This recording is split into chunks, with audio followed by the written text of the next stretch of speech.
One thing you might want to ask Jay about is the Great Barrington Declaration, which he put forward midway through COVID, and extraordinary document, went around the world. A lot of people relied on that, and I think we can ask Jay about that in a second.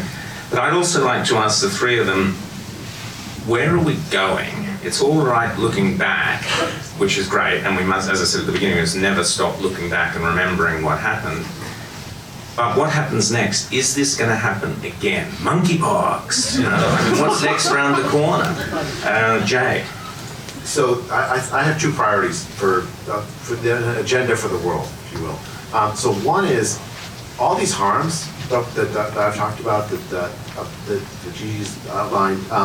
These are tangible harms to real people, our children, to regular people, and not all of them have to happen in their full.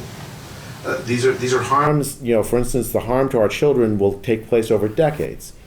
We have to invest to ameliorate those harms. We have to invest to try to address those harms. That's the constructive thing to do now, rather than just lament what we've lost. Let's work to try to fix the sum of the damage.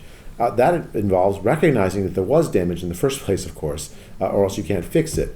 But then start to invest. The children, there were kids that tried to learn how to read on Zoom. How you teach a kid to learn on Zoom, I have no idea. That means you have an illiteracy problem in small children that needs to be addressed. How do the backlog of cancer screening is enormous. Let's fix that. There's a long list of these things, and we have to take inventory of it and then take concrete steps to fix those things, address those harms. All the people that lost their jobs over vaccine mandates that were utterly irrational, because the vaccine doesn't stop you from getting COVID or spreading COVID. It doesn't make you unclean to not have the vaccine. Well, you just can't be in the same room, according to our premier former. The psychological damage, all of this needs to be addressed with concrete steps to address it. These are things that are not inevitable, that they're all going to play themselves out to their full negative consequences. So that's first agenda item number one. Agenda item number two, there needs to be an honest evaluation of what happened during the pandemic. Why? Because this will happen again, Rowan. It will absolutely happen again. Lockdown now is in the vocabulary of public health. It's in the toolkit of public health, and people in public health love it.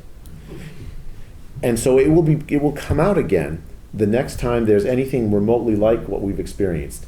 An honest inquiry, like when a patient dies in medicine, there's a conference of doctors who are involved in the management of the patient called a morbidity and mortality conference, an M&M conference. And in that conference, what happens is people sit around the table. The goal isn't to point fingers. The goal is to say, here's what went wrong, and with a commitment never to do those wrong things again. We have to do that, and the outcome of that process has to be that lockdown is a dirty word. Yeah.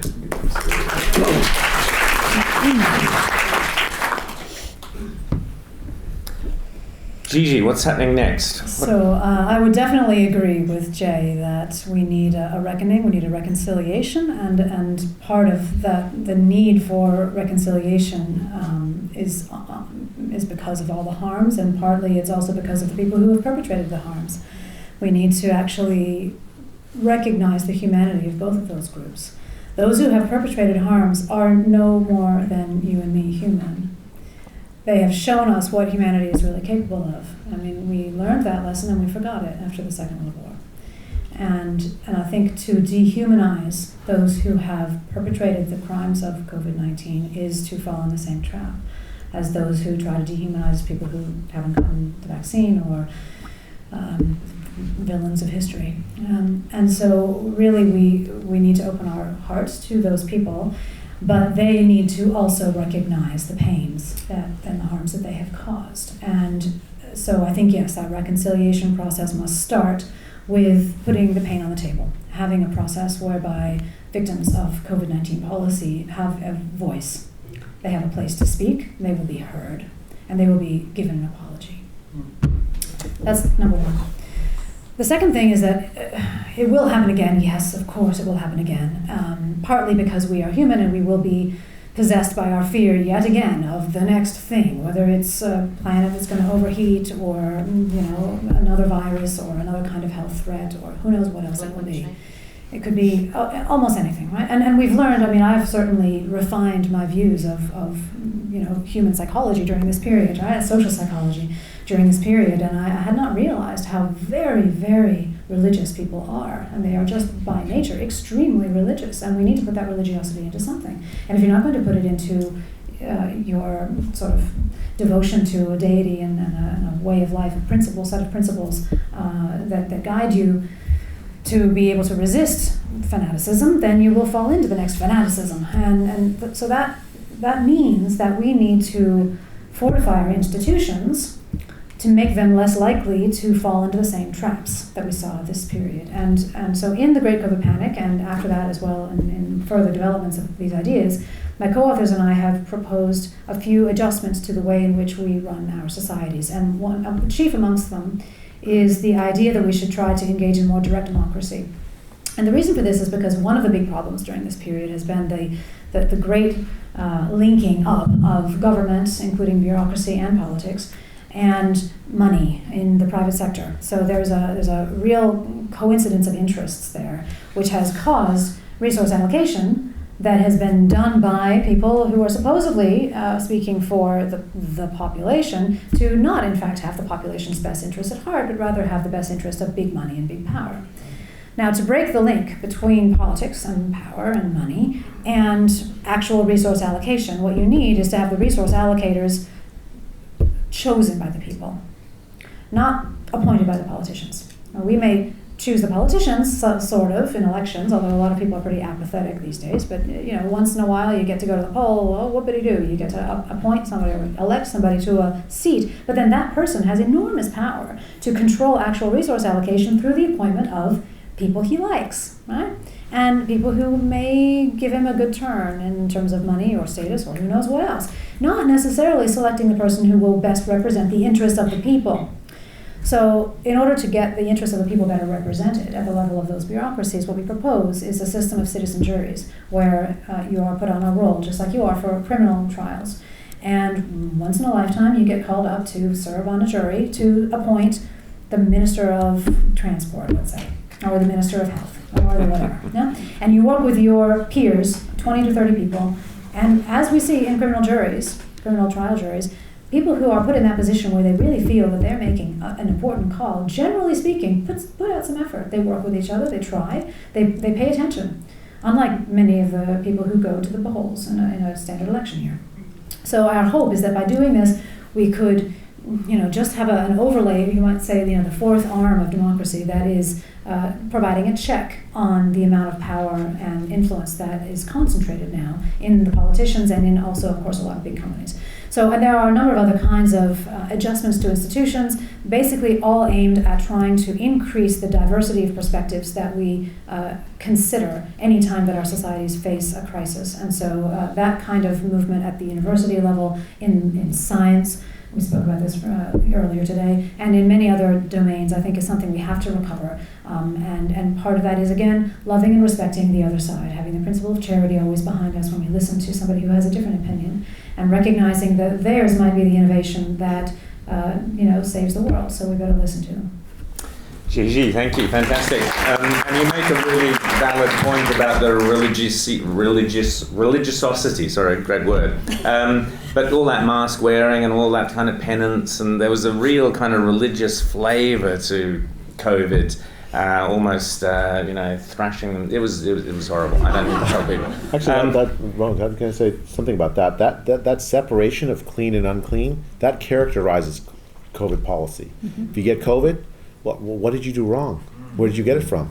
What sin did you commit to get it? The mask wearing, the clean and unclean with the vaccine, that is a violation of trust in public health. Public health should be unifying, not dividing in that way.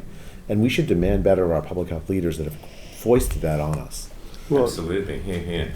Iain? Well, the entire core of the medical proposition was undercut by COVID. The idea of privacy of information was just obliterated. The whole idea of voluntary informed consent, which is at the core of the medical project, was made impossible by the fact that you couldn't tell what was in these emergency approved vaccines in the first place. And how could you have informed consent about something, the contents of which you couldn't establish? This is bizarre, actually. The entire thing is absurd. But I've got some very practical, and I resonate with everything you're saying here, but I've got some practical suggestions for what needs to happen ASAP in the law in New South Wales. I'll just run through them because they're based on the law, the legal decisions that we saw. So then they won't surprise you based on what I said earlier, but emergency health measures must be strictly limited with the judicial requirement of overview of the evidence upon which a first emergency declaration is made, with the onus being on the health authorities and government to adduce the evidence upon which they rely.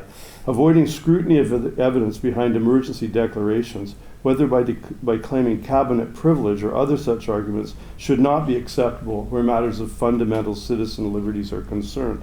Second, emergency powers must be reviewed before the legislature at the earliest opportunity. Here, a lot of these emergency regulations were just rolled on when the House was closed. There was no possible ground for review. This point was made with respect to the United Kingdom by former Justice Jonathan Sumption, who said Boris Johnson had the emergency, exactly as in Australia, had proper emergency legislation in place that required legislative review, but he chose a regulatory mechanism which avoided legislative review. We did the same thing here, by the way. That should be cut out, made not possible. No extensions should be allowed for emergency regulations without a formal emergency powers legislative review having occurred. Now, an emergency powers legislative review body could be established that includes citizen experts, not simply those that have been elected, because that produces a particular kind of bottom feeder, does it not? The political process seems to be one that selects for a certain personality type. It was always understood in the ancient days that the person who you really wanted in a position of power was the person who didn't want it. Nowadays, we not only get the people who seek power and so on, we get people who've been selected for that at a very young age and then have never had a real job. There should be no pandemic or emergency declared without independent Australian-based, that's to undercut this nefarious conception that the WHO in future is going to determine and then apply through agreements with national governments their pandemic determinations. So there should be no pandemic or emergency declarations without independent Australian-based evaluation of the lethality, not case numbers. Case numbers were a snare and a delusion from the very beginning, and were, by the way, the entire public focus of media. Because the other group in our culture that massively separated techne from telos was the media. When did we last see the Spectator here at the end, a notable exception? When did we last see investigative journalism that was real investigation? Where were the journalists telling us how COVID deaths were determined, dying with or dying from? When did we get that clarified? Answer, never. Any pandemic or emergency health declaration responses must proceed upon principles that recognize focused protection, as with the Great Barrington Declaration. By the way, none of my students in law have ever heard of the Great Barrington Declaration. No. So successful was the distortion and suppression, thank you, Anthony Fauci, of the Great Barrington Declaration. No one's heard of it. And the media is culpable for this, absolutely culpable. 100%. The onus should be on state and health officials to demonstrate minimal impairment of rights and attention to nuanced contextual application. A person who called me for legal advice sells plots in a cemetery online, never goes to an office and never meets anyone, and lost her job because she didn't have a vaccine. Now this is mental illness on a cultural level. As soon as possible, Australia at the Commonwealth and state levels shall recognize any aspects of its obligations under the International Covenant of Civil and Political Rights that have yet to be domesticated in Australian law. Under international law, if you have an international treaty, it's not law until it's domesticated. okay? And this hasn't happened. That doesn't mean, the judges who held otherwise, that failure to domesticate means there should be no legal recognition. There should be able to be legal recognition if you have a broader conception of fundamental principles in law. The judges here, as I explained, are largely positivists. They don't have that vision. But good judges in the past have had it, and if you want an example of that, go back to Somerset's case in the 18th century, in which slavery was not recognized by Lord Mansfield in the English courts because he said such a monstrous development could only happen from positive law, not from the moral tradition of the common law. So it's judges who've lost history that are bringing in these loony decisions. And we need, as soon as possible, and this ties in with something Gigi was saying here, we need a citizens' health rights charter, which should be established at the earliest opportunity, perhaps initiated by civil society organizations rather than or alongside government. Yeah. In South Africa, when they did the constitution in the 90s, they brought in a provision, section 534, which allows for the creation of additional charters of rights initiated by civil society. That was built into the Constitution because they recognized they had a one-party dominance problem. There was going to be no constitutional development in a one-party state. So they brought it, Section 234. They brought in the South African Charter of Religious Rights and Freedoms done by the religions themselves. There's no reason we can't have a reinstitution and renaissance of citizen activity in relation to law. That just has been a project of the modern phase where we have dominance of, as Habermas puts it, of life worlds by systems. That's what we have. Systems, preeminently law and politics dominate the life worlds, and they parasitize them and they colonize them. Now, speaking of parasites, Klaus Schwab's book,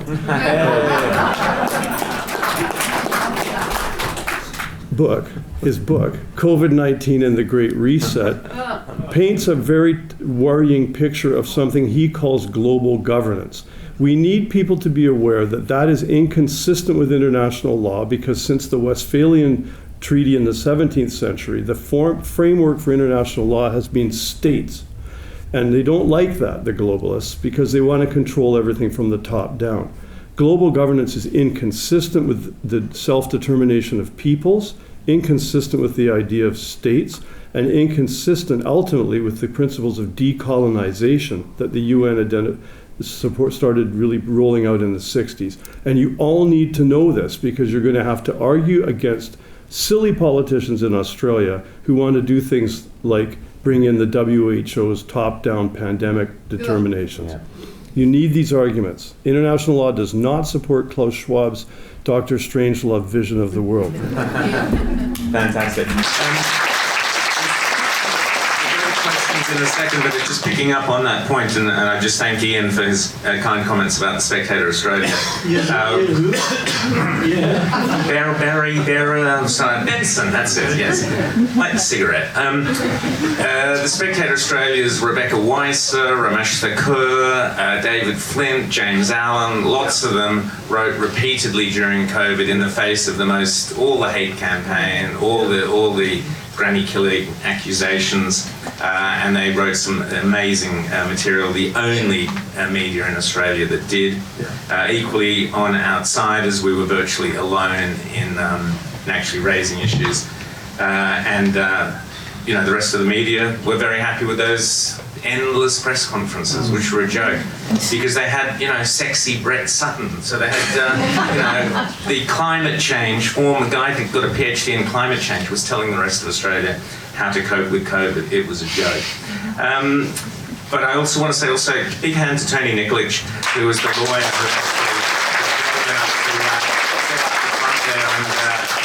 who actually confront many of these issues.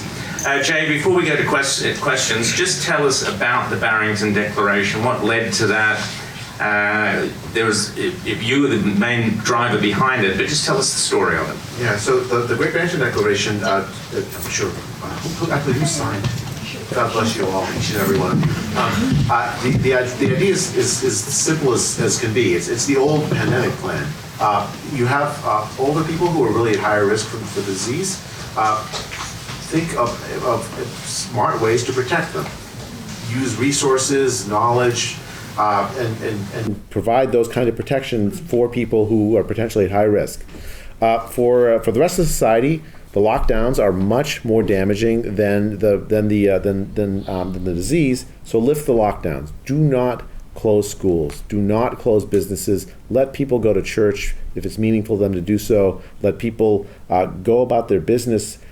Don't encourage the idea that our neighbors are biohazards. Unless they really are. Well, okay, that's only my small children when I would go, no, but that's another thing. So that's the idea. And the attacks that, I remember going on air saying, this is fantastic. Like you keep saying, Jay, you think at that point, you go, oh, this is it, it's over. Everyone's going to read this, they're going to listen to this, that's it. So we went on air going, here it is, the Great Barrington Declaration. Silence from the rest of the media, silence from all the politicians. I'll tell you what happened, Rowan. So I signed the Great Barrington Declaration, wrote it along with Sunetra Gupta of Oxford University and Martin Kulldorff of Harvard University, two fantastic, sort of world-renowned epidemiologists. I believe truly two of the best epidemiologists the world has ever seen. 4 days after he wrote it, what happened was tens of thousands of doctors had signed on from all around the world. Yeah. Nobel Prize winners have signed on. Up to now, almost 1 million people have signed it. I had a superstition that once 1 million signed it, the pandemic's completely over. So if you could just tell your friends. 4 days after he wrote it, the head of the National Institute of Health, a man named Francis Collins, a very famous scientist who was in charge of the Human Genome Project, really distinguished scientist, wrote an email to Tony Fauci. Has anyone heard of that guy? He called the three of us, me, Martin Kulldorff, and Sunetra Gupta, he called the three of us fringe epidemiologists. Yeah. Fringe epidemiologists. I have a card somewhere that says fringe epidemiology on it. Anyways, and then he called for a devastating takedown of the premises of the Declaration. Yeah. That's when I started getting calls from the press asking me why I wanted to let the virus rip. Yeah. Well, I didn't want to let the virus rip. I wanted to protect older people from the virus. You wanted to know why they called asking why I wanted to let people die. Yeah. I didn't want to let people die. I wanted to preserve people from the harms of the lockdown, the health harms of the lockdown. There was a coordinated campaign, a propaganda campaign involving the press, involving big media, directed by the government of the United States and other governments, it turns out, including the UK, to suppress the Great Barrington Declaration. Yeah. Yeah. And the question is why? I'll tell you, it's very simple. Because the only way that you can impose a lockdown of the sort that we imposed on populations around the world is if there's truly a scientific consensus behind it. If the vast majority of scientists with good, solid reasoning behind it says, yes, the only way to protect our population is by locking down. If in fact, that's not the consensus. In fact, there's a whole range of scientific views, many of which are opposed to the lockdowns, well then, you can't actually do that. You can't morally say that you must lock down because that's what the science says. Tony Fauci says, if you oppose me, you're not simply opposing a man, you're opposing science itself. Yeah. Yeah. Right? But you can't say that if many other prominent scientists disagree. They opposed and suppressed the Great Barrington Declaration to create an illusion of consensus in favor of lockdown that did not actually exist. And therefore, we must have a royal commission to get to the bottom of that, because that is the ultimate abuse of power. Because that your name was raised in the Australian Parliament as a fringe. That was it. That was one reason why my TV show was supposedly such a terrible thing and should be taken off air. That was the request, that it be taken off air, because among other sins, we had this fringe epidemiologist and his thing on our show. Therefore, we were guilty of spreading misinformation. Therefore, we should be removed. So this is criminal. This is so wrong. And the people of Australia suffered because of this. I mean, I would have thought you'd be able to sue them for defamation. I would have thought that everything J. Bhattacharya said and predicted came correct. There is nothing he said as early as March 2020 which did not play out according to his predictions. Now, where's the accountability? Where are all the politicians who destroyed jobs, destroyed lives, and blew $1 trillion along the way? Where's the accountability? That's what has to happen. And you were defamed. You were defamed in the Australian Parliament. There should be recourse for that.